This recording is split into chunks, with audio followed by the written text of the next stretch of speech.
Pour toi, il n'y a pas de malheur que Dieu a préparé. There is no evil things that God has prepared for you. That's why I've always Toutes ces said this. mauvaises choses que nous voyons All the evil things that we see ne viennent pas de Dieu. does not come from C'est Him. pourquoi nous n'acceptons pas. That's why we do not accept it. Vous passez comment ça a été. No matter how you pass wrong, Comment ça a été. no matter how you pass white up, Ce n'est pas ça qui fait ton demain. that's not what's going to make you Ton future. demain, c'est un autre état. Your future is another time. Shalom bien-aimés, nous vous saluons partout que vous nous suivez. Nous sommes là encore aujourd'hui pour partager avec vous un thème qui va beaucoup nous instruire et nous édifier. Parce qu'il est important pour nous de connaître, parce que la connaissance fait la force de chaque enfant de Dieu. Nous allons parler sur les péchés impardonnables. La Bible le dit très bien, il y a un péché qui ne peut pas être pardonné. Alors, c'est quoi en réalité? Aujourd'hui, c'est quoi? Qu'est-ce que Jésus voulait dire par là? Parce que nous allons voir que la Bible nous parle de deux types de péchés. La Bible a deux types de péchés. Le péché par nature d'Adam et le péché par action. Toutes les fautes que les gens peuvent commettre sont dans les péchés par action. Et il y a les péchés par nature Adam, et c'est les péchés que nous sommes nés avec. Lorsque nous sommes nés dans ce monde, nous sommes nés pécheurs à cause de cette nature-là qu'on a hérité, qu'on avait reçu du premier Adam.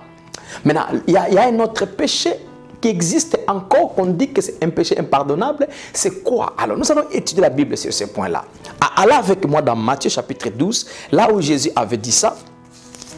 Matthieu chapitre 12, le verset 31. C'est pourquoi je vous dis, tout péché et tout blasphème sera pardonné aux hommes. Ça, c'est la première des choses que nous devons comprendre, c'est ce point que nous allons étudier. Que tout péché et tout blasphème sera pardonné. Donc, tout péché que l'homme peut connaître sera pardonné. Et tout blasphème. D'abord, le mot blasphème, c'est quoi? Le blasphème peut signifier différentes significations par rapport à où le blasphème est adressé. Mais lorsqu'on parle là, laisse-moi lire premièrement et puis je vais expliquer. Tout blasphème sera pardonné aux hommes. Mais le blasphème contre l'esprit ne sera point pardonné. Le blasphème contre l'esprit ne sera point pardonné. Et Jésus dit au verset 32 encore, quiconque parlera contre le Fils de l'homme, il lui sera pardonné. Mais quiconque parlera contre le Saint-Esprit, il ne lui sera pardonné ni dans ce siècle, ni dans les siècles à venir. Le mot blasphème a été défini au verset qui suit, au verset 32. Donc, blasphémer contre le Saint-Esprit, c'est simplement signifie, blasphème d'abord c'est quoi? Blasphème c'est parler contre quelqu'un. Alors, lorsqu'on attribue ça à Dieu, lorsqu'on dit blasphème, c'est outrager la divinité, c'est parler contre la divinité, mais prononcer les imprécations, ou bien s'opposer à la divinité. C'est ça le mot blasphème, que là Jésus est en train d'utiliser là, en disant que blasphémer contre le Saint-Esprit ne sera pas pardonné. Mais tout autre péché qu'une personne ne peut faire, peut commettre, lui sera pardonné. Mais blasphémer contre le Saint-Esprit, ça c'est le péché qui ne peut être pardonné. Mais c'est quoi en réalité? Si nous commettons ce péché-là impardonnable, c'est-à-dire que nous irons en enfer, même quand on est enfant de Dieu. Parce que le péché impardonnable, c'est le péché qui amènera les gens en enfer. Si on a un péché qu'on n'a pas pardonné, on sera en enfer. Mais la Bible nous dit clairement que lorsque nous avions accepté Jésus, nos péchés ont été tout effacés. Le péché de toute ma vie, de toute votre vie, enfant de Dieu, ont été effacés. Parce que Jésus est l'agneau de Dieu qui n'est pas venu pour couvrir le péché, mais il est venu pour effacer, ôter les péchés du monde entier. C'est pourquoi la Bible dit dans 1 Jean chapitre 2, nous devons comprendre premièrement l'œuvre de la croix sur les péchés avant qu'on puisse expliquer ces péchés impardonnables. Yeah? Donc 1 Jean chapitre 2, là maintenant c'est l'œuvre propiatoire de Jésus. Jésus étant victime propiatoire, il a fait un travail pour nos péchés. Alors comprenons maintenant que le péché, tous péchés ont été déjà pardonnés. Écoutez, lisons ça. 1 Jean chapitre 2, je dis. le verset 2, 1 Jean 2, 2, il est lui-même, qui Jésus, il est lui-même une victime expiatoire. Non, pour nos péchés, non seulement pour les nôtres, mais aussi pour ceux du monde entier. Jésus est la victime propiatoire, expiatoire, les victimes qui enlèvent tous les péchés, non seulement pour les péchés de nous qui croyons, mais pour les péchés du monde entier, dont tout péché a été pardonné. Donc, c'est là où nous comprenons maintenant que lorsque nous venons à Jésus, nous acceptons Jésus, nous croyons dans notre cœur que Jésus est mort pour nous. Le péché de toute ma vie a été effacé. La raison pour laquelle nous irons vers le royaume des cieux, parce qu'il n'y a aucune tâche en moi. C'est pourquoi la Bible dit que nous sommes sans faute et irrépréhensibles devant Dieu. Éphésiens 1:4. Pourquoi? Parce que le sang de Jésus a lavé tout mon esprit et toute ma vie. Donc maintenant, là, nous comprenons que Jésus a fait le travail pour enlever le péché qui existait dans le monde et le péché qui se trouvait dans les gens. Et lorsque quelqu'un accepte Jésus, la réalité d'effacer les péchés s'accomplit dans la vie de cette personne-là. Maintenant, Jésus, pendant sa vie ministérielle sur la terre, il a dit que blasphémer contre le Saint-Esprit ne sera pas pardonné. Alors, maintenant, beaucoup de gens ignorent ça. Beaucoup de gens peut-être interprètent ça. Oh, lorsque une prophétie est sortie et que lorsque vous n'acceptez pas la prophétie, peut-être vous dites que cette prophétie-là, ce n'est pas de Dieu. Alors, vous blasphémez contre le Saint-Esprit. Alors, vous ne serez pas pardonné. Ou peut-être... tu as injurié le Saint-Esprit. Donc, les gens interprètent ça différemment. Mais qu'est-ce que cela signifie? Parce que si cela est comme ça, comme les gens l'interprètent, alors c'est là que nous tous, nous pouvons aussi blasphémer contre le Saint-Esprit. Parce que beaucoup de gens doutent sur les miracles. Les enfants de Dieu, quand un miracle s'opère, ils attribuent le miracle. Ah, ça peut être la magie, ça peut être... Beaucoup de gens, parfois, n'acceptent pas lorsqu'un homme de Dieu annonce la bonne nouvelle. Si cela est ainsi que nous pouvons définir le blasphème contre le Saint-Esprit dans ce sens-là, c'est-à-dire que beaucoup des enfants de Dieu sont tentés de blasphémer, commettre des péchés impardonnables. Donc, nous comprenons que ce n'est pas vraiment comme cela. Ce n'est pas la façon qu'on peut penser que non, n'est pas accepter la prophétie, n'est pas accepter ce que Dieu dit par les hommes de Dieu, peut-être par le mal du Saint-Esprit. Ce n'est pas ça le blasphème. Le blasphème contre le Saint-Esprit, c'est ne pas accepter Jésus dans la vie. Donc, laisse-moi maintenant mettre ça en clair. Les enfants de Dieu ne blasphèment pas contre le Saint-Esprit. Les gens qui blasphèment contre le Saint-Esprit, ce sont les païens. De ceux-là qui n'ont pas encore cru et accepté Jésus. C'est eux-là qui sont dans ces versets, qui commettent le péché impardonnable. Mais vous et moi, enfants de Dieu, nous ne commettons pas le péché impardonnable. Parce qu'une autre chose qui peut nous donner la lumière de la compréhension, au verset 32, on dit dans la dernière partie, on dit que il ne lui sera pardonné ni dans ce siècle, ni dans les siècles à venir. Lorsqu'on parle des siècles à venir, maintenant c'est après ce monde. Après ce monde, c'est les siècles à venir. Alors, le péché là ne serait pas pardonné au temps présent, même au temps futur. Lorsque le monde est fini, il ne sera pas pardonné. Ça, c'est la compréhension maintenant. C'est-à-dire que ce péché-là, c'est le péché qui amènera les gens à l'enfer. C'est le péché qui semble être impardonnable. Pourquoi Jésus l'a appelé péché impardonnable? C'est parce que lorsque quelqu'un n'accepte pas l'œuvre de la croix, n'accepte pas Jésus dans tout ce que Jésus a fait, maintenant, ou bien la mort vient le prendre, ou bien l'enlèvement est venu, cette personne-là, il ira directement à l'enfer. Alors, qu'est-ce qui lui amènera à l'enfer? C'est le fait de ne pas croire et accepter Jésus. Alors, il va en enfer, donc ça fera comme que le péché de sa vie n'était pas pardonné. C'est pourquoi il est parti en enfer.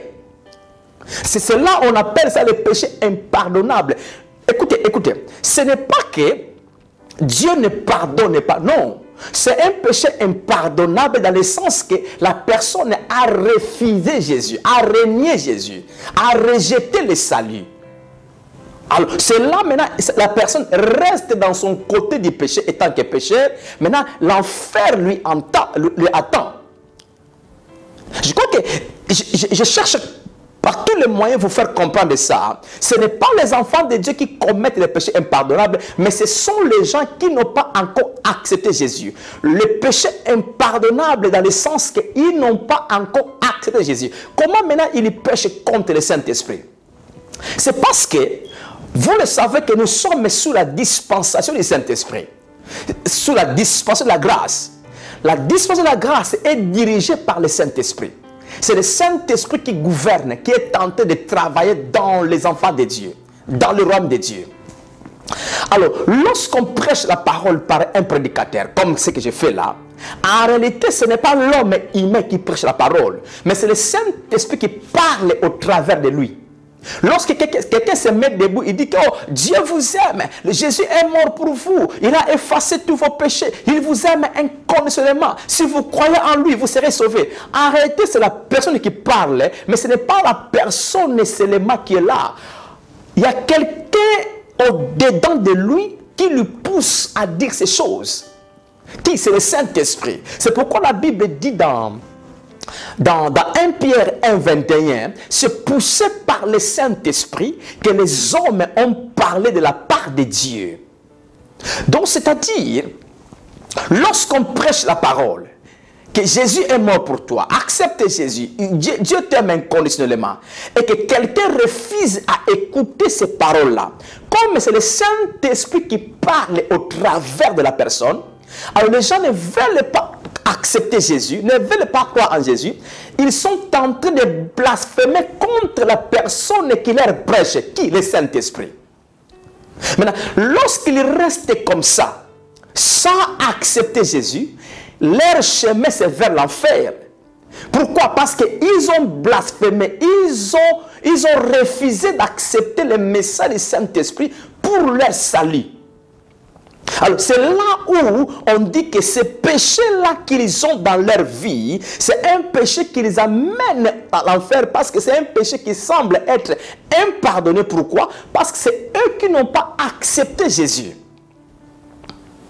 Je crois qu'on se comprend. La raison pour laquelle nous devons comprendre ça très bien, que les païens, donc les gens là qui ne sont pas encore en Christ, hein, ils blasphèment le Saint-Esprit dans le sens qu'ils n'acceptent pas Jésus. Jésus qui est prêché au travers des gens, au travers des prédicateurs, mais qui prêche, c'est le Saint-Esprit qui parle.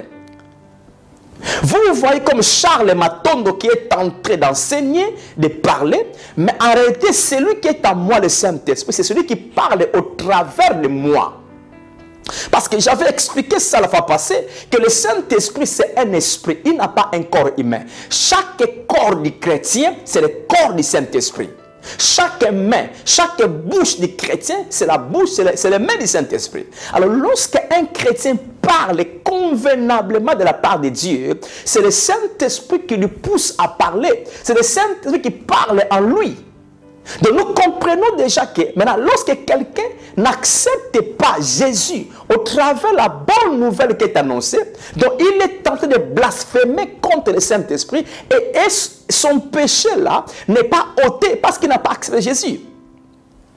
Parce que vous le savez que le péché de l'homme est ôté seulement par l'acte d'accepter, de croire Jésus-Christ.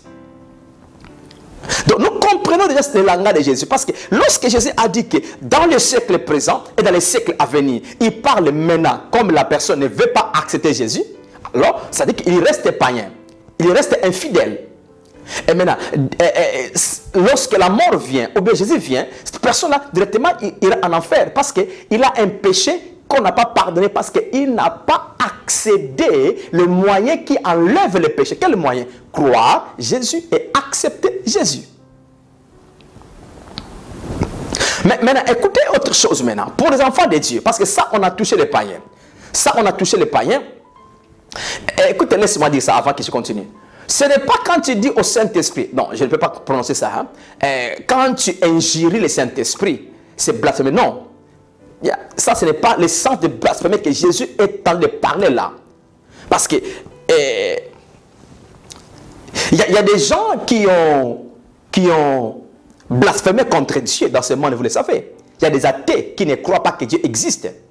Il y a des gens qui parlent mal contre Dieu. Ils blasphèment. Mais ça, c'est le sens de blasphémer contre Dieu. Parler mal contre la divinité. Mais là, maintenant, dans la pensée de Jésus, lorsqu'il a parlé de blasphémer contre le Saint-Esprit, il touche le ministère du Saint-Esprit. Il touche le travail que le Saint-Esprit est venu faire. Oh, quel est ce travail-là? Écoutez, quel est ce travail-là? J'ai déjà expliqué ça, mais je vais répéter ça pour vous faire bien comprendre ça. Écoutez, Jean 16, hein? Jean 16, les versets 7, 8 et 9. Jean chapitre 16, je vais lire les versets 7, 8 et 9. 7. Cependant, là c'est Jésus qui parle. Cependant, je vous dis la vérité, il vous est avantageux que je m'en aille.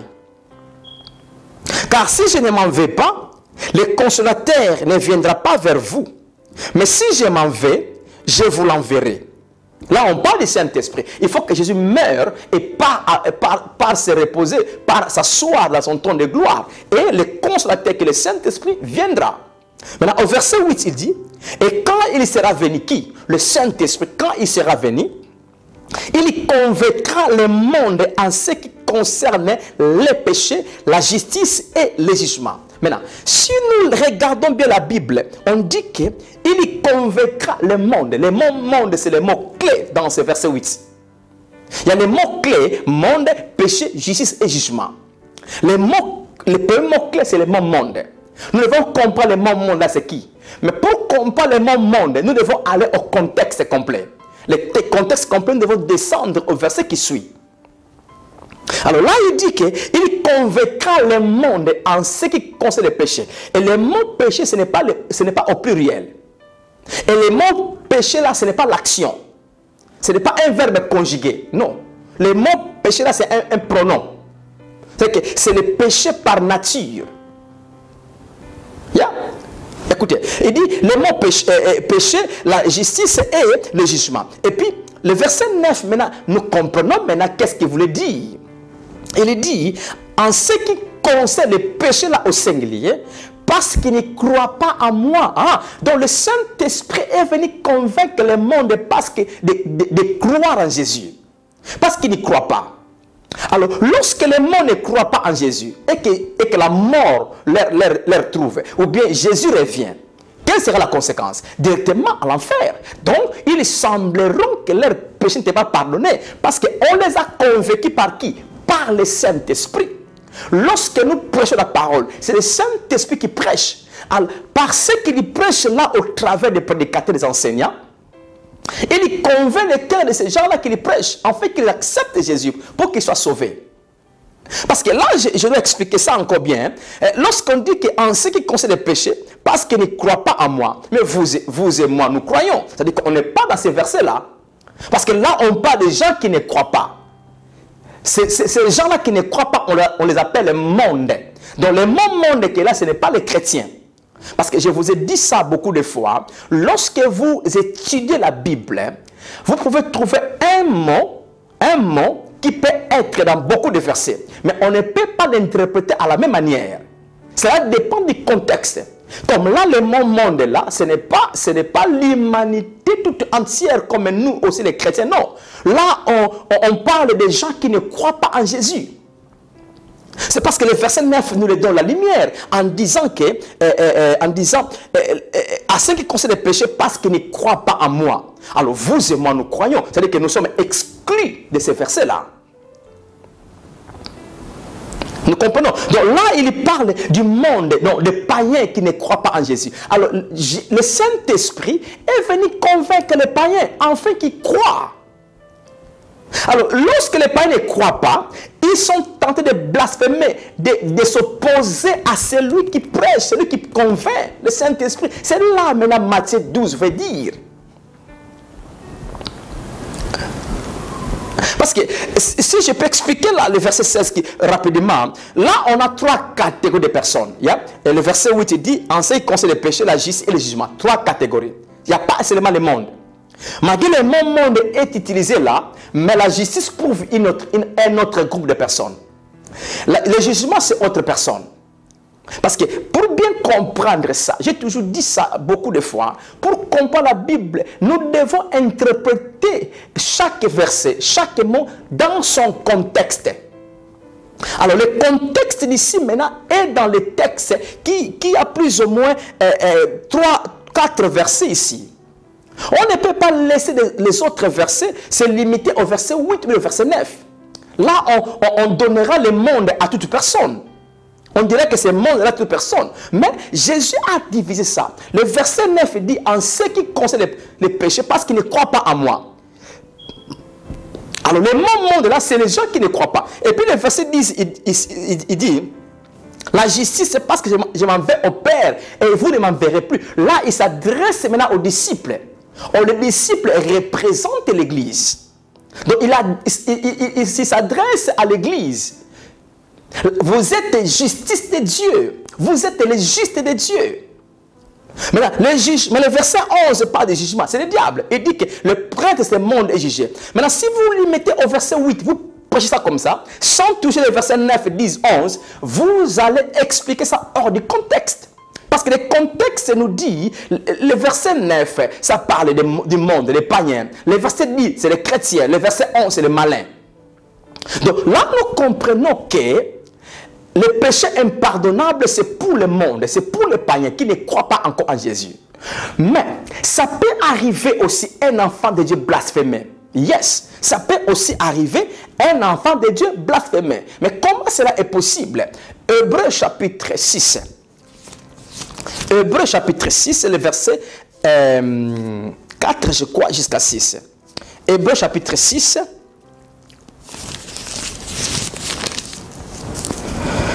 Le verset 4. Voilà. Car il est impossible que ceux qui ont été une fois éclairés, qui ont goûté les dons célestes et qui ont eu part au Saint-Esprit et qui ont goûté la bonne parole de Dieu et les puissances du siècle à venir. Là, on parle de qui? Ça, ce n'est pas les païens. Là, on parle des enfants de Dieu et surtout les enfants matures. Parce qu'on donne des caractéristiques. Les gens là qui ont goûté la puissance du Saint-Esprit, ils ont goûté la grandeur de Dieu, la beauté de l'évangile. Donc c'est ces gens-là maintenant, ces gens-là qui ont cru en Jésus. Maintenant, qu'est-ce qu'on dit? Parce qu'on a commencé au verset 4 avec le mot « il est impossible ». Le verset 6 dit « et qui sont tombés, soient encore renouvelés et amenés à la repentance, puisqu'ils crucifient pour leur part le Fils de Dieu et l'exposent à l'ignominie. » Là maintenant, on parle des enfants de Dieu qui peuvent aussi blasphémer contre le Saint-Esprit. Mais comment? En reniant Jésus. Parce qu'il y a des gens qui ont bien commencé la vie chrétienne, mais quelque part, ils ont dit que je ne veux plus être chrétien. Par n'importe quel moyen, comment ils ont fait ça. Et laisse-moi vous dire, par exemple, un chrétien qui dit que je deviens musulman. Ça, c'est régner Jésus. Ça, c'est dire que Jésus n'est pas mort pour moi. Là, maintenant, il est dans ces catégories, ces versets ici. Donc, ce type de chrétien a régné, comme il a régné Jésus, il a blasphémé contre le Saint-Esprit. Il s'est opposé contre le Saint-Esprit en disant que tout ce que tu prêches là, que Jésus est mort, ce n'est pas vrai. Tu vois, c'est le langage qui veut dire. Alors, ce type de chrétien qui dit ça, qui fait ça, qui commet ce type de actes, il renie Jésus et il rejette leur salut. Alors, ce sont des chrétiens qui ont aussi blasphémé contre le Saint-Esprit. Alors, ils vont aussi maintenant devenir au groupe du païen. Comme leur péché n'est pas pardonné parce qu'ils sont tombés. Le verbe tomber qu'on a utilisé au verset 6, ce n'est pas le tomber par rapport à l'action que tu as offensé quelqu'un. Non, ça c'est tomber par rapport, comme on a donné les caractéristiques là. Donc, quelqu'un qui connaissait bien Dieu, il est impossible. Pourquoi? Parce qu'il a régné Jésus. Le dernier mot, ou bien la dernière phrase du verset 6 qui nous dit que parce qu'ils ont exposé Jésus à l'ignominie. Donc en disant que non, tu n'es pas mort pour moi. Ça c'est exposer exposer Jésus à l'ignominie. Donc c'est là où nous comprenons que les enfants de Dieu aussi peuvent blasphémer et peuvent commettre les péchés impardonnables. En reniant, je ne parle pas en faisant une action mauvaise. Non, je parle quelqu'un rejette Jésus. Un enfant de Dieu rejette le salut en disant que je ne veux plus, je ne veux plus. Donc nous comprenons ça. Donc c'est là nous avons la lumière de comprendre que, bien aimé, nous avons la, laisse-moi dire l'obligation, je crois, hein, ou bien le devoir de persévérer dans la foi jusqu'à la fin. Jésus avait dit ça, non? Jésus avait dit ça dans Matthieu 24. Il dit, celui qui persévérera jusqu'à la fin, c'est celui qui sera sauvé. Donc, enfants de Dieu, nous devons garder la foi de croire en Jésus nuit et jour. Peu importe la situation qui peut venir, je continue à croire parce que je crois pour mon salut. Alors, celui qui est païen, qui peut aussi m'écouter, pour quitter le péché impardonnable, l'acte que vous pouvez faire, c'est croire dans votre cœur que Jésus est mort pour vous. L'accepter comme votre Seigneur et Sauveur. Là, maintenant, vous quitterez le péché impardonnable et vous allez être lavé, purifié, ôter le péché et vous êtes devenu enfant de Dieu, dans la famille de Dieu. Donc, ça, bien aimé, je crois que nous comprenons en disant que Jésus est mort à la croix pour effacer tout péché. Tout péché. Alors, celui qui croit en Jésus, tous les péchés de sa vie est pardonné, mais celui qui ne croit pas en Jésus est en train de blasphémer contre le Saint-Esprit. Celui qui ne croit pas en Jésus. Donc, celui qui est encore païen. Donc, c'est celui qui est concerné dans Matthieu chapitre 12, 31 à 32. C'est les païens qui sont concernés, qui commettent ou bien qui ont le péché impardonnable. Alors, les chrétiens peuvent le faire, mais non pas par rapport à refuser une prophétie, non.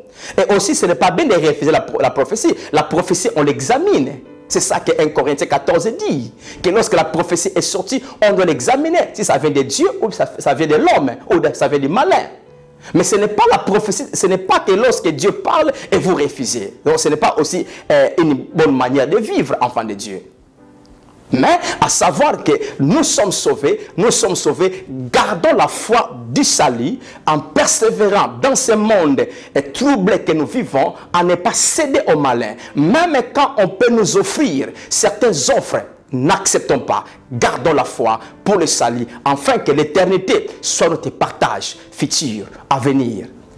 Yeah. Je crois qu'on s'est compris. Je voulais me limiter par là. Et ce qu'on a partagé, je crois que c'est suffisant pour comprendre ce texte-là de Matthieu 12, 31 à 32. Écoutez, si vous avez une question, n'hésitez pas, écrivez-nous sous les commentaires de YouTube. Vous allez être répondu ou bien contactez-nous afin que nous puissions vous donner encore la lumière de certains points que vous pouvez comprendre. Vraiment, un grand merci. Que Dieu vous bénisse. Que la grâce et la paix de Dieu vous soient multipliées dans tous les domaines de votre vie. Allez en avant. Sois fort. Sois puissant. Que le succès vous accompagne parce que vous êtes les héritiers de Dieu déjà. Dieu vous a béni déjà de toutes sortes de bénédictions dans les lieux célestes en Christ. Donc la bénédiction, c'est la part de votre vie. Alors allez en avant. Prospérez. Ayez du succès. Yeah. Vraiment, que Dieu vous bénisse, que la grâce et la paix continuent à se manifester dans tous les coins, dans tous les domaines, dans vos familles. Au nom puissant de Jésus.